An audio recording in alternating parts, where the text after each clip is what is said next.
حد محدود ولا وقت معدود ولا أجل ممدود فطر الخلائق بقدرته ونشر الرياح برحمته والصلاة والسلام والتحية والإكرام على سيدنا ومولانا ومولى الكونين جد الحسن والحسين عاني أبي القاسم محمد. اللهم صل على محمد وآل محمد وآله الطيبين الطاهرين المعصومين المنتجبين الهداة المهديين الذين أذهب الله عنهم الرجس وطهرهم تطهيرا.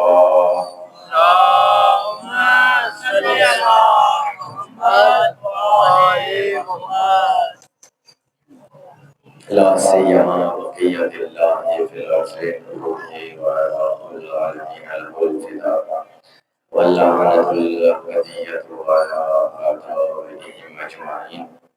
أما بعد فقد قال الله تعالى في الذكر الحميد لا إكراه في الدين قد تبين الرشد من الغي فمن يكفر بالطاغوت ويؤمن بالله فقد استمسك بالعروة الوثقى لا انفصام لها والله السميع العليم.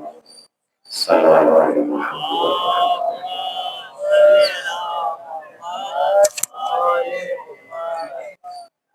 پروردگار سے دعا ہے کہ خالق لم یزل اس ذکر حسین کے صدقے میں ہمارا اس ذکر اپنی بارگاہ میں قبول فرمائے اور مجھے ہر چیز کی زبان پر میرا خالق اللہ میرا مالک اللہ ایسے الفاظ کو جاری کرے جس میں اسی کی رضا اسی کی خوشبودی اور ہمارے وقت کے امام کی تائید المسرت ہو.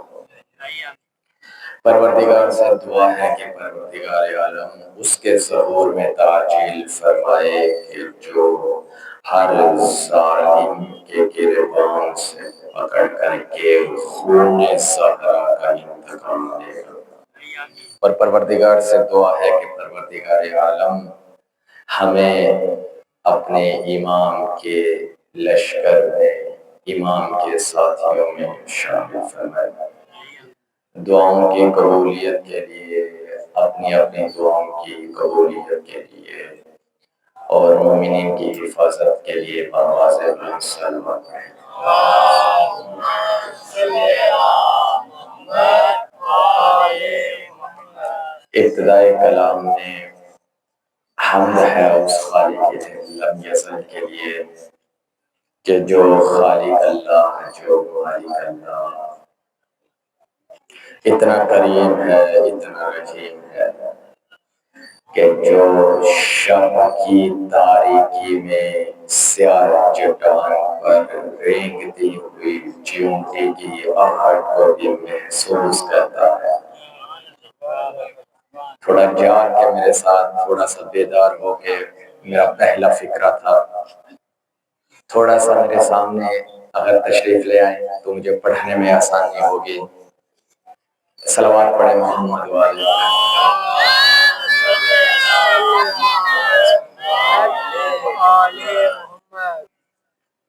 وہ خدا کہ جو شب کی تاریکی میں سیاہ چٹان پر رینگتی ہوئی چیونٹی کی آہٹ کو محسوس بھی کرتا ہے اور اسے رزق بھی دیتا ہے. اور وہی اللہ آسمان اور زمین کے درمیان ہواؤں میں معلق جو پرندے ہوتے ہیں ان کی ضرورتوں کو بھی پورا کرتا ہے. یہاں تک کہ سمندروں کی تہ میں رنگ برنگی مچھلیاں اور ان کے دلوں میں بدلتی ہوئی کروٹیں اور ان کے دلوں میں جو امیدیں ہوتی ہیں ان بدلتی ہوئی امیدوں کو بھی اللہ جانتا ہے اور پورا کرتا ہے.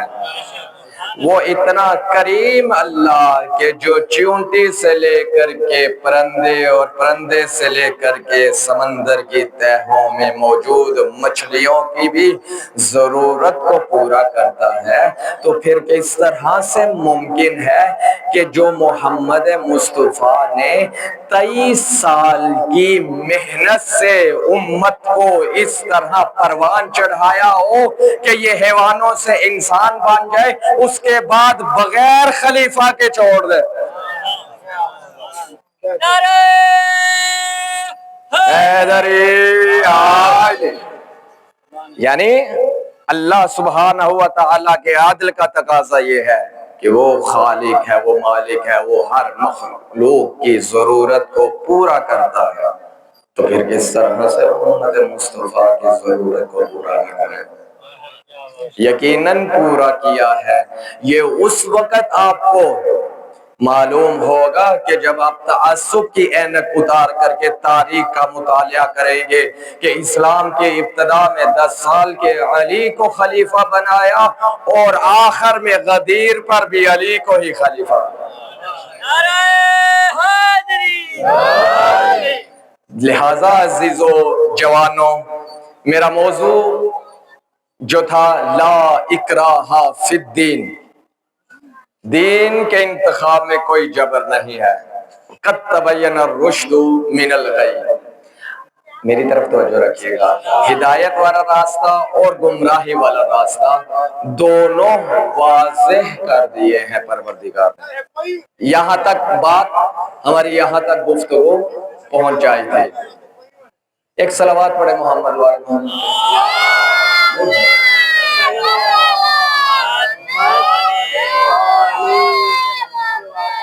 ایک صلوات پڑھے محمد والے۔ ادھر بیٹھ، ادھر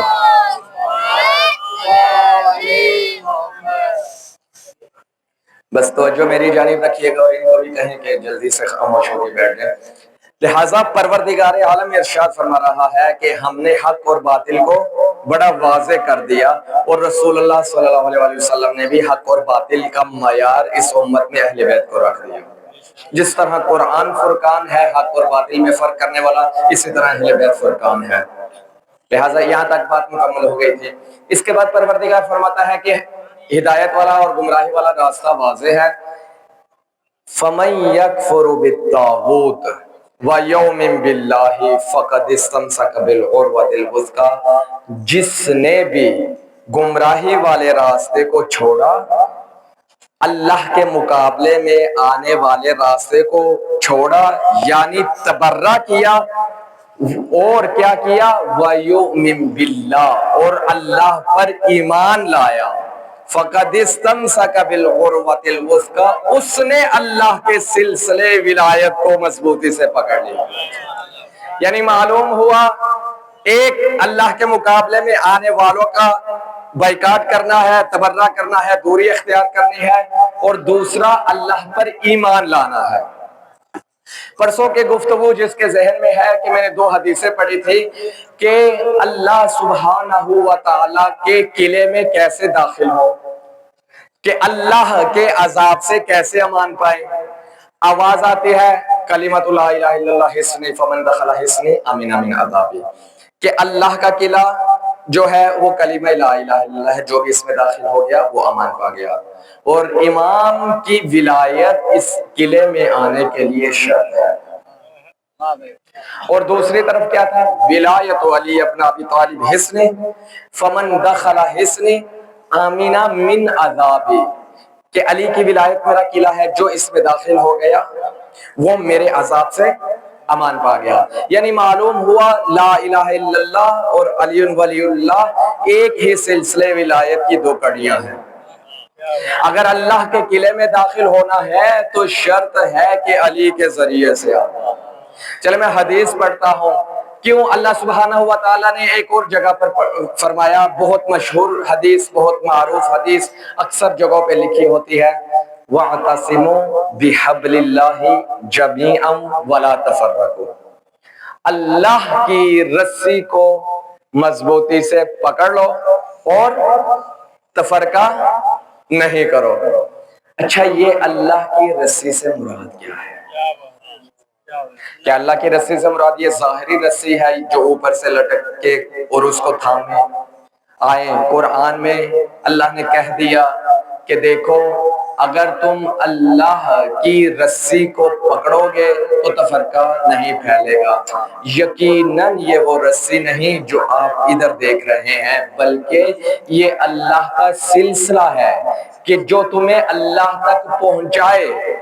امام باقر علیہ السلام فرماتے ہیں کہ نحن حبل اللہ، ہم ہی اللہ کی وہ رسی ہیں کہ جو اللہ نے وَاعْتَصِمُوا بِحَبْلِ اللَّهِ جَمِيعًا وَلَا تَفَرَّقُوا میں کہا ہے، یعنی معلوم ہوا اہل بیت اللہ کا وہ سلسلہ ہے، اللہ کی وہ رسی ہے کہ جن کو کوئی پکڑ لے گا تو تفرقوں سے امان میں رہے گا۔ نعرہ حیدری، آواز بلند کر سلوات۔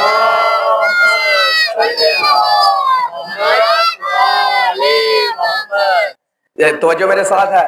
اور آگے مولا فرماتے ہیں دیکھو یہ آیت جو میں نے مبارکہ پڑھی کہ فَمَن يَكْفُرُ بِالطَّاغُوتِ وَيُؤْمِن بِاللَّهِ، کہ جو اللہ کے مقابلے میں ہے اس کا انکار کرنا ہے اور اللہ پر ایمان لانا ہے۔ اللہ پر ایمان لانے کی شرط کیا ہے؟ مولا اسی حدیث میں فرماتے ہیں امام باقر علیہ السلام کہ اللہ پر ایمان کیسے لایا جا سکتا ہے؟ مولا فرماتے ہیں اس رسی سے مراد ہماری ولایت ہے، علی ابن ابی طالب کی ولایت ہے۔ فَمَن تَمَسَّكَ بِهِ كَانَ مُؤْمِنًا بِاللَّهِ وَمَن تَرَكَهُ كَانَ خَارِجًا مِن دِینِ اللَّهِ، یا فقط کانا مشرکن، کہ جو اس رسی کو پکڑے گا وہ اللہ پر ایمان لائے گا، جو اس رسی کو چھوڑے گا وہی کافر ہوگا۔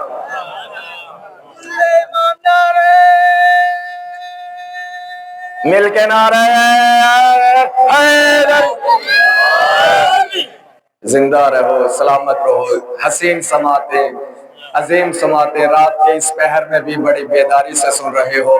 عزیزوں امام کیا فرماتے ہیں کہ ایمان باللہ یعنی اللہ پر ایمان لانا جو ہوتا ہے وہ ہماری ولایت کے ذریعے سے ہوتا ہے۔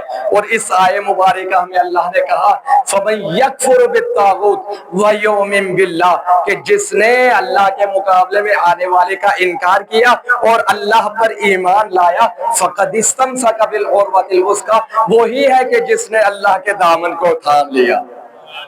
یعنی معلوم ہوا دامن الہیہ کو تھامنے کے لیے اہل بیت کا وسیلہ درکار ہے، اہل بیت علیہ السلام کی ولایت درکار ہے۔ لہٰذا امام فرماتے ہیں کہ جس نے اس کو ترک کیا وہ اللہ کے دین سے خارج ہوا۔ اچھا دیکھیں ایک اور آیت دیکھیں، مشکل بحث ہے، آپ بڑی توجہ سے سن رہے ہیں۔ ایک اس آیت مبارکہ میں اللہ نے کہا لا اکراہ فی الدین قد تبین الرشد من الغی فمن یکفر بالطاغوت ویؤمن باللہ فقد استمسک بالعروۃ الوثقیٰ، کہ حق اور باطل کے راستے میں سے جس نے حق کا انتخاب کیا، باطل کا انکار کیا اور اللہ پر ایمان لایا، وہ اللہ کے سلسلے ولایت میں داخل ہو گیا۔ عروۃ الوثقیٰ کا ترجمہ انشاءاللہ میں چلے ابھی کر دیتا ہوں۔ عروۃ الوثقیٰ اس حلقے کو کہتے ہیں کہ جس کو مضبوطی سے جب پکڑ لیا جائے تو وہ چھوٹتا نہیں۔ تو جو میرے ساتھ ہے، اچھا اللہ کہتا ہے کہ جس نے یہ کام کیا وہ اللہ کی ولایت کے سلسلے میں داخل ہو گیا، اس نے اللہ کے اس حلقے کو تھام لیا۔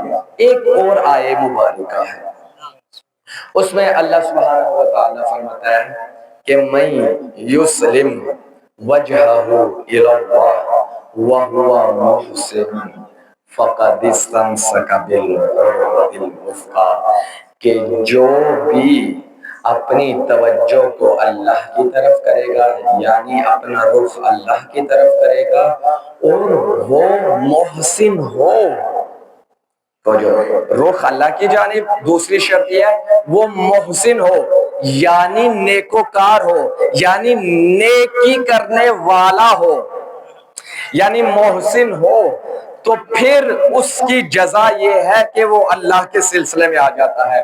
دونوں آیات کو آپ ذہن میں رکھیے گا، وہاں بھی اللہ نے کہا کہ اللہ پر ایمان لاؤ اور اللہ کے مقابلے میں آنے والوں کا انکار کرو، اللہ کی ولایت میں داخل ہو جاؤ گے، اللہ کے سلسلے کو پکڑ لو گے۔ یہاں بھی اللہ نے کہا اللہ کی طرف رخ کرو، اللہ سبحانہ و تعالی کے لیے نیکوکار بنو، یعنی نیکی کرنے والے محسن بنو، پھر تم اللہ سبحانہ و تعالی تک پہنچ پاؤ گے۔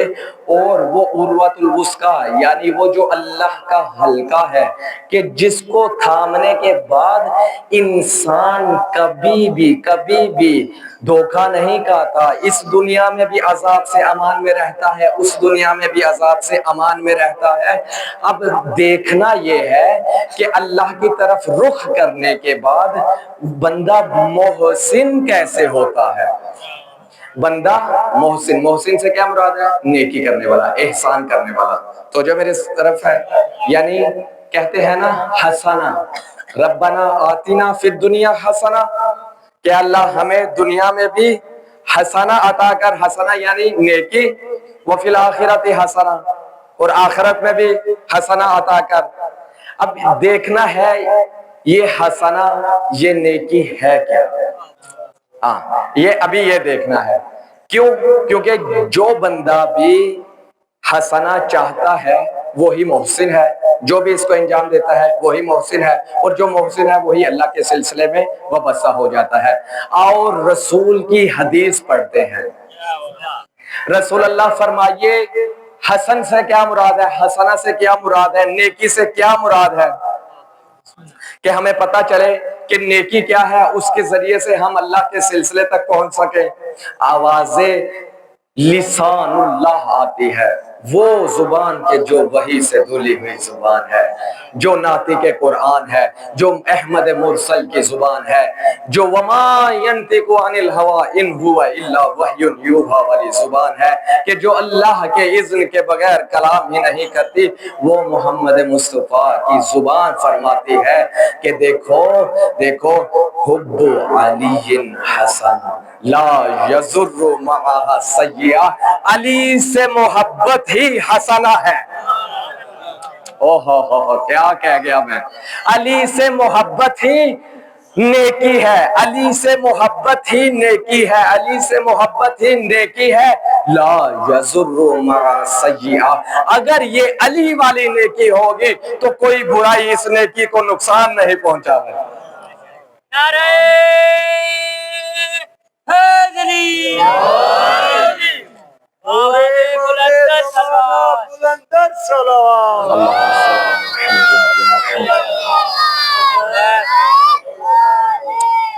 یعنی نیکی کیا ہے، رسول کیا فرما رہے ہیں، حب علی حسنہ، میرا ساتھ دیجئے گا وہ آخری بندے جو بیٹھے ہوئے ہیں، علی سے محبت نیکی ہے۔ اچھا، اس کو کوئی بھی برائی نقصان نہیں پہنچا سکتی۔ اور اگلی بات سنیں، رسول فرماتے ہیں وَبُغْضُ عَلِيٍّ سَيِّئَةٌ لَا يَنْفَعُ مَعَ الْحَسَنَةِ، علی سے بغض اتنی بڑی برائی ہے کہ جتنی بھی نیکیاں آ جائیں اس برائی کو ختم نہیں کر سکتی، اس برائی کو ختم نہیں کر سکتی۔ آپ سمجھ میں آئے؟ لیکن یہاں رک کر کے میں یہ گزارش کرتا ہوں، کیا رسول نے فرمایا حب علی، یعنی محبت علی کی۔ عزیزوں، محبت جہاں علی کی ہو وہاں گناہ آتا ہی نہیں، وہاں برائی آتی ہی نہیں۔ میں صحیح کہہ رہا ہوں نا؟ درجات ہیں، اس لیے اپنے آپ کو محض اپنے دلوں کو، اپنے قلوب کو اگر کسی کی محبت سے لبریز کرنا ہے تو وہ اہل بیت ہے، ان کے علاوہ کسی کے محبت کو دل میں نہ لاؤ۔ دیکھو انہی نے فرمایا والدین کا احترام کرو، والدین سے محبت کرو، جو تمہارے رشتہ دار ہیں ان سے محبت کرو، لیکن ان سے ہٹ کر کے، ان کے فرامین سے ہٹ کر کے کسی کی محبت دل میں نہ ہو۔ اگر محبت اہل بیت ہو تو جو میری جانب رکھیے گا تو وہاں برائی آ ہی نہیں سکتی۔ اسی لیے تو میرے رسول نے فرمایا تھا کہ حب علی حسنہ لا یضر مع سیئہ، علی سے جو محبت ہے، وہ ایسی نیکی ہے، ایسی حسنہ ہے کہ جس کے بعد کوئی بھی گناہ اس کو نقصان نہیں پہنچا سکتا۔ تو پھر میرے رسول نے آگے بڑھ کے کہا دیکھو بغض علی ایسی بیماری ہے کہ جس کا علاج کوئی بھی نیکی نہیں ہے۔ آگے میرے رسول نے پھر فرمایا دیکھو اگر کوئی انسان نوح نبی جتنی عمر کرے، نوح نبی نے کتنی عمر کی تھی؟ 2500 سال۔ اتنی عمر میں ہر روز وہ روزہ رکھے، رات کو مصلی عبادت پر گزار دے، اور احد پہاڑ جتنا سونا راہ خدا میں اللہ کی راہ میں خیرات کر دے، اور صفا و مروہ کے درمیان حج کرتے ہوئے حالت سعی میں مظلومیت سے مارا جائے، اور مقام ابراہیم کعبہ کی دیوار کے ساتھ وہ دفن ہو جائے، اے علی اگر اس کے دل میں اگر رائی کے برابر بھی تیرا بغض ہے تو وہ جنت تو کیا جنت کی خوشبو میں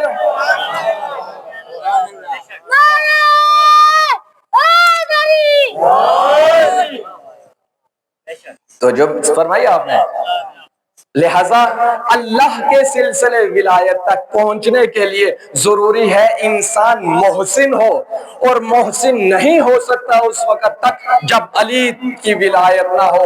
اگر علی کی ولایت ہو تو اللہ کے ہاں محسن ہوتا ہے، اللہ اسے حسنہ قرار دیتا ہے۔ جو آپ دعا میں پڑھتے ہیں نا، ربنا آتنا فی الدنیا حسنہ وفی الآخرۃ حسنہ وقنا من عذاب النار، اے اللہ اس دنیا میں بھی علی کی ولایت دے، آخرت میں بھی علی کی ولایت دے، اور اگر یہ ہوگا تو وقنا من عذاب النار، اے اللہ پھر ہی تو آتش جہنم سے ہمیں بچائے گا۔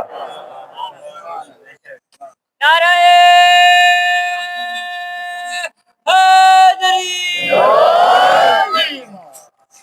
تو جو میرے ساتھ ہے، اچھا اور بھی بہت ساری آیات ہیں جی حسنہ کے بارے میں، کہ آیہ مبارکہ ہے کہ من جاء بالحسنہ فلہ عشر امثالها، کہ اگر کوئی ایک نیکی کے ساتھ آئے گا ہم اسے 10 گنا زیادہ دیں گے۔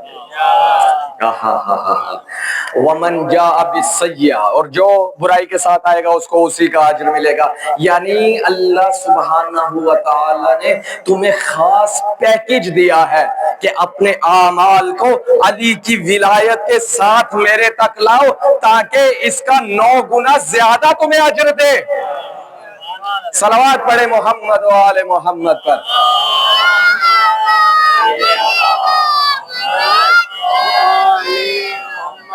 یعنی علی کی ولایت، اہل بیت کی ولایت، وقت کے امام محمد مہدی علیہ السلام کی ولایت، بلند صلوات پڑھے امام کے ساتھ۔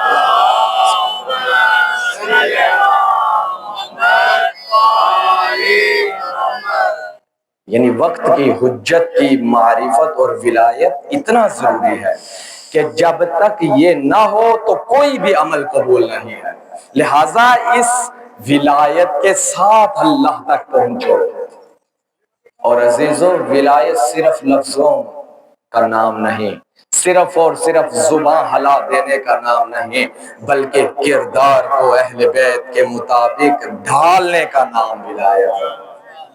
ایسا نہیں ہے کہ تمہارا عقیدہ تو اہل بیت کی ولایت ہو لیکن کام کسی اور کے کر رہے ہیں، وہ ولایت نہیں اہل بیت کو چاہیے۔ اہل بیت کو عمار یاسر جیسی ولایت چاہیے، اہل بیت کو ابو ذر اور مقداد اور سلیمان جیسی معرفت چاہیے، کہ جس طرح ان کی معرفت تھی ایسی معرفت کے ساتھ ان کے نزدیک تو یہ معراج کروا دیتے ہیں۔ عزیزو، اطاعت اہم ہے۔ جب تک اہل بیت کی اطاعت یعنی بات ان کی نہیں مانیں گے، ان کی ولایت میں ہم اس طرح داخل نہیں ہو سکتے، اور اگر ان کی اطاعت کریں تو دنیا میں بھی یہ سرفراز کرتے ہیں، آخرت میں بھی کامیاب کرتے ہیں۔ حضرت سرکار عباس علیہ السلام، یعنی عباس سے با وفا، عباس کی عظمت بہت زیادہ. کس وجہ سے؟ کیوں؟ کیونکہ وقت کے امام کی نصرت کے لیے اپنی اطاعت کا اظہار ہر لمحہ کیا ہے. کوئی ایک لمحہ بھی نہیں کہ امام سے ہٹ کر کے کہا. اور عباس یقیناً شجاع تھے. عباس کی شجاعت علی کا عکس ہے نا، علی کا عکس ہے. زہرا کی دعا ہو، عکس علی ہو، ہاشمیوں کے گھر کا چاند ہو، یہ تو عظمت ہے. لیکن عزیزو، علی کے اور بھی بیٹے تھے لیکن اتنی عظمت عباس جتنی کسی اور کی نہیں ہے. کیوں؟ کیونکہ عباس اپنے وقت کے امام کی اطاعت میں سب سے زیادہ پیش قدم تھے. زیارت میں کیا ہے؟ السلام علیکہ یا مطیع للہ ولی الرسول ولی امیر المؤمنین ولی الحسن ولی الحسین. سلام ہو اس عباس پر کہ جو اللہ کے لیے، رسول کے لیے، رسول اللہ کے لیے، علی مرتضیٰ کے لیے، حسن مجتبیٰ کے لیے اور حسین علیہ السلام کے لیے مطیع اور فرما بردار تھے. یعنی معلوم ہوا عباس کی یہ عظمت اطاعت کی بنیاد پر ہے، علی کا بیٹا ہونے کی بنیاد پر نہیں. یقیناً علی کا بیٹا ہونا فضیلت ہے، لیکن علی کا بیٹا ہونا اور عباس ہونا، یعنی عباس علیہ السلام کی یہ جو عظمت ہے اطاعت کی وجہ سے، وقت کی حجت کی معرفت کی وجہ سے. آؤ میں معرفت پر دو جملے فضائل کے پڑھتا ہوں، اگر بیداری کا ثبوت دیں تو میں آج اس کی زبان سے علی کی مدحت پڑھتا ہوں کہ جو خود علی ہے، یعنی جو شبیہ علی ہے. ہم تو ذوالفقار کا مالک اور ذوالفقار کا وارث عباس کو ٹھہراتے ہیں اور کہتے ہیں نا اب علی کی تلوار کا وارث عباس ہے. اور علی کی نہج البلاغہ کی وراثت بھی عباس سے دیکھتے ہیں. یعنی وہ کیسے وراثت ہے عزیزو؟ جب امام حسین علیہ السلام کعبہ میں تھے تو دشمنوں نے احرام کے اندر خنجر چھپائے ہوئے یہ چاہتے تھے کہ حرم الہیہ کی حرمت کو پامال کیا جائے اور امام حسین کو شہید کیا جائے. امام نے حرمت کعبہ بچانے کے لیے کیا کیا؟ کربلا کی طرف سفر کیا. اس وقت عباس نے ایک خطبہ دیا. عباس آئے، قدموں پہ ہاتھ رکھا، اے فرزند رسول، اے مولا، اے آقا، اے وقت کے امام، یعنی امام حسین علیہ السلام کے قدموں پہ ہاتھ رکھ کے کہا مولا کچھ کہنے کی اجازت ہے؟ یعنی سمجھ میں آیا کہ عباس کی اطاعت ایسی ہے، عباس کی تلوار بھی حسین کے قبضے میں ہے اور عباس کی زبان بھی حسین کے قبضے میں. ہاں، عباس علیہ السلام نے قدموں پہ ہاتھ رکھ کے مولا اجازت ہے. مولا نے فرمایا ہاں عباس اجازت ہے. عزیزو، اب کعبہ کا وارث، کعبہ کے اوپر فصیح نہج البلاغہ، وارث نہج البلاغہ، علی کی زبان بولنے والا عباس کعبہ کی چھت پر آیا اور کہا الحمدللہ الذی شرف ھذا البیت بقدوم ابیہ. حمد ہو اس اللہ کی کہ جس نے اس گھر کو حسین کے باپ کے صدقے میں باشرف کر دیا. ایسے سنتے ہیں خطبہ؟ نہیں، میں پھر ایک اور جملہ پڑھوں گا، اس کے بعد ختم کر دوں گا. ہاں بیداری کے، یعنی عباس نے کیا کہا؟ دوبارہ دہراتا ہوں، شاید میری بات نہیں پہنچی. عباس فرماتے ہیں کہ الحمدللہ الذی شرف ھذا البیت بقدوم ابیہ، کہ حمد اس اللہ کی کہ جس نے اس گھر کو حسین کے باپ کے قدموں سے باعظمت کر دیا. اچھا، یعنی یہ عقیدہ سرکار باوفا حضرت عباس نے ہمیں دے دیا کہ دیکھ علی اور ہے، دوسرے اور ہے. علی وہ ہے کہ جو کسی فضیلت کا محتاج نہیں، بلکہ فضیلت بننے کے لیے علی کی محتاج ہے.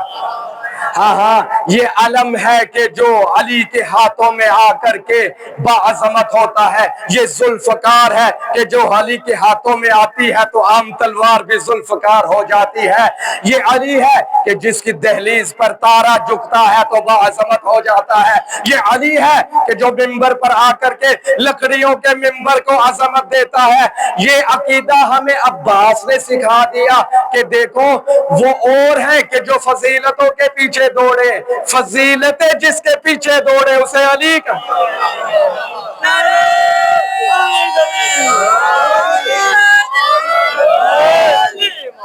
سلامت رہے سلامت رہے۔ یعنی اور یہ پہلی خلافت میں جب رسول اللہ کے بعد ممبر پر آنے والے نے پہلی محمد کی سیڑھی چھوڑی، اس کے بعد بیٹھا، اس کے بعد میں آنے والے سرکار نے دوسری چھوڑ دی، تیسری پہ بیٹھا، اس کے بعد آنے والی سرکار نے آخری پر بیٹھے۔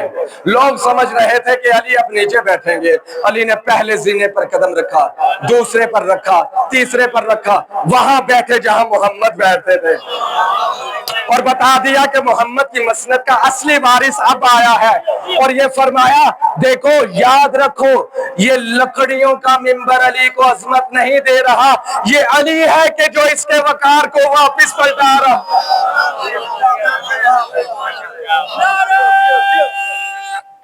حیدری، ہاں ہاں، اور یہی تو بات ہے، دیکھو علی تھوڑی علم کے پیچھے گئے تھے، جب 39 دن سارے تھک گئے، دوڑے لگائی، مرحب نے اس طرح کی اٹھک بیٹھک کروائی کہ 39 دن کسی کے بھی حواس باقی نہ رہے، اس وقت علم بھی چاہتا تھا کسی ایسے کے ہاتھ میں آئے کہ اس کی عزت بچ جائے۔ ہاں یہ چاہتا تھا، علم چاہتا تھا کہ علی کے ہاتھوں میں آئے۔ اچھا فرشتوں کو علی نہیں بلاتا تھا، فرشتے یہ چاہتے تھے کبھی علی کے در پہ مسکین بن کر کے آئے، کبھی یتیم بن کر کے آئے، تاکہ روٹیاں لے کر کے عرش پر جا کر کے کہے اگر زہرا کے ہاتھ کی روٹیاں نہ ہوتی تو ہماری نوکری۔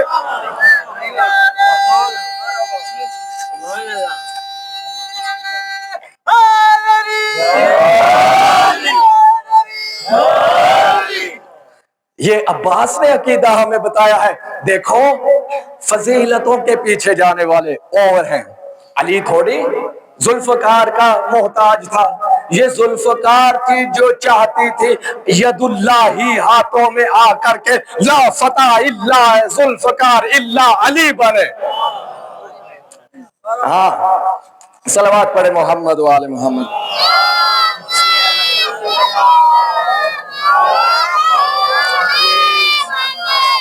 یعنی یہ عباس علیہ السلام کا عقیدہ بتا رہا ہوں۔ ہاں ابھی اسی طرح اگر سنو گے تو اگلے فکرے بھی بولوں گا سرکار عباس کے خطبے کے۔ مولا فرماتے ہیں دیکھو یہ حسین کے باپ کے قدموں سے یہ گھر کیا بنا، با شرف بنا، با عظمت بن گیا۔ اور اگلا جملہ مولا فرماتے ہیں یہ وہی گھر تھا کانا بالامس بیتن و اصبح القبلہ، پہلے ایک عام گھر تھا، علی کے آنے کے بعد یہ قبلہ بن گیا۔ نہ اس طرح بیداری سے میں نے آرام سے پڑھا لیکن بات بہت بڑی کرتی تھی۔ عباس فرما رہے ہیں کہ دیکھو یہ ایک گھر تھا، اور اسی لیے تو کعبہ کی دیوار فاطمہ بنت اسد کے لیے 13 رجب کو مسکرا کر کے علی کا استقبال کروا رہی تھی اور کہہ رہی تھی میں ایک گھر ہوں، مجھے قبلہ بننا ہے،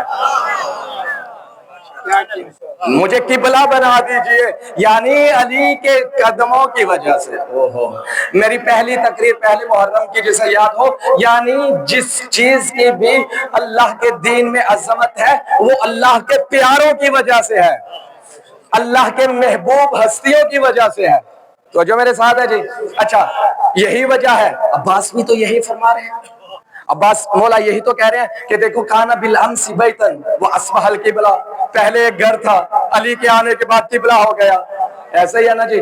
اچھا اس کے بعد سرکار غازی عباس علیہ السلام فرماتے ہیں کہ ایتھا الکفرۃ الفاجرہ، اے کافر اے فاجرو، تم وقت کے امام کا راستہ کعبے کے لیے روک رہے ہو، قتل کا ارادہ کر کے تم راستہ اس امام کا روک رہے ہو جو آسمان اور زمین کا امام ہے۔ یعنی عباس نے ایتھا الکافرۃ والفاجرہ کہہ کر کے بتا دیا، دیکھو اگر حسین کا دشمن کعبہ کے اندر بھی ہو تو کافر بھی ہے، فاجر بھی ہے۔ حسین کے دشمن کی سزا یہ ہے کہ اللہ کے گھر میں بھی ہو تو کافر بھی ہے، فاجر بھی ہے۔ بڑی آرام سے میں نے پڑھا اور آپ نے تو اس سے بھی زیادہ آرام سے سنا۔ صلوات پڑھیں محمد وآلہ۔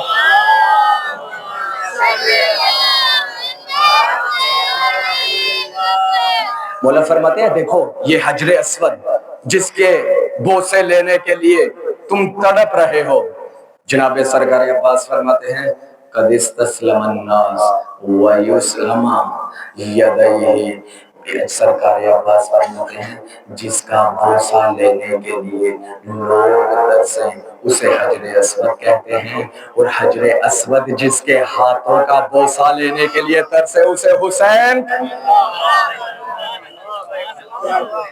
اسے حسین کہتے ہیں۔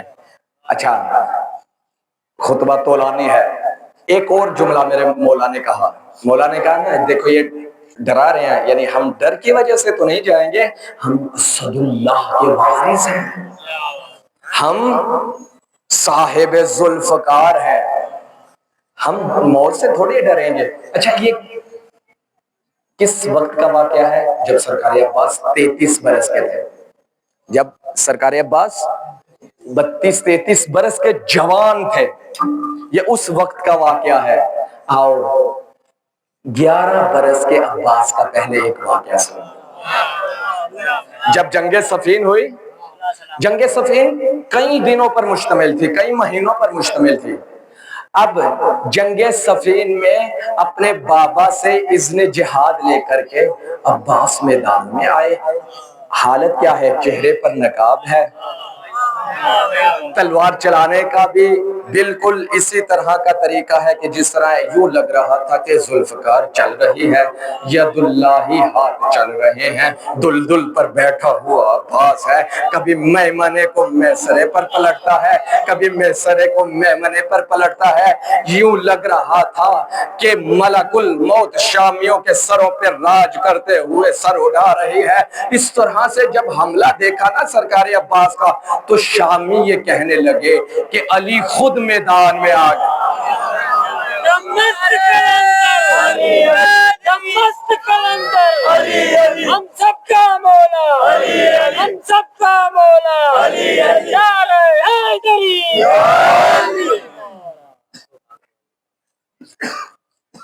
یعنی یہ شامی جب یہ کہا نا شامیوں نے کہ علی خود آ گیا ہے، کسی نے آگے بڑھ کے کہا دیکھو دیکھو علی کے بال سفید ہیں، اس کے نقاب میں سے بال کالے نظر آ رہے ہیں۔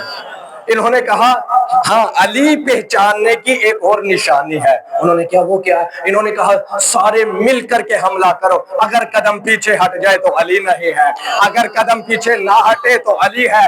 انہوں نے سب نے مل کر کے حملہ کیا۔ عباس نے گھوڑے کو مہماز کر کے ان پر حملہ کیا۔ علی آگے بڑھ کے کہتے ہیں یہ میں نہیں ہوں، میری شبیہ عباس۔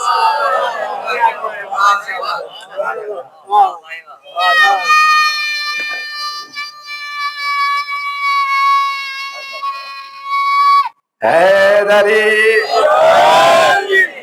ہاں عزیزو جوانو، جب انہوں نے کہا نا شامیوں نے کہ علی ہیں، مولا نے کہا نہیں، یہ عباس اس وقت 11 برس کے تھے کہ جب شامیوں کے جس کا سر تن پہ ہوتا تھا اور جس کا نہیں ہوتا تھا وہ آگے منتظر ہوتا تھا کہ ابھی اڑنے والا ہے۔ اس وقت 11 برس کی سن اقدس ہے سرکار حضرت عباس کا، اور شجاعت کی یہ کیفیت ہے۔ اب جو کعبہ کی چھت پر جو خطبہ دے رہے ہیں، اس وقت عباس کڑیل جوان ہے، اسی لیے تو عباس ان جملوں کے بعد کہتے ہیں اتخوفنا قوما بالموت بالطفولیت وکیف کان بالرجولیہ، اے تمہیں شرم نہیں آتی اس قوم کو موت سے ڈراتے ہو جو بچپن سے ہی موت سے کھیلتی ہو، ابھی تو شباب کا عالم۔ نعرہ حیدری، بس عزیزو، عباس شجاع تھے، یہ حسرت لیے کربلا میں آئے تھے، لیکن اس طرح اجازت نہیں ہوئی، صرف پانی لانے کی اجازت تھی۔ پانی لانے کے لیے جنگ کی ہے عباس نے، لیکن شاید ایک وجہ یہ ہو کہ جب عباس نکل رہے تھے نا خیموں سے تو آواز آتی ہے عباس اتنا شامیوں کو مارنا جتنا برداشت کر سکو کہ زینب کو پتھر لگے، کیونکہ عباس تیرے بدلے تیری بہن زینب سے شام کی عورتیں لیں گی۔ عزادارو، آج اس کے مصائب پڑھنے ہیں کہ جو بیٹا ام البنین کا ہے لیکن فاطمہ زہرا جسے اپنا بیٹا کہتی ہے۔ ایک بہت بڑے عالم دین تھے کربلا میں، وہ امام حسین علیہ السلام کی زیارت پر جایا کرتے تھے۔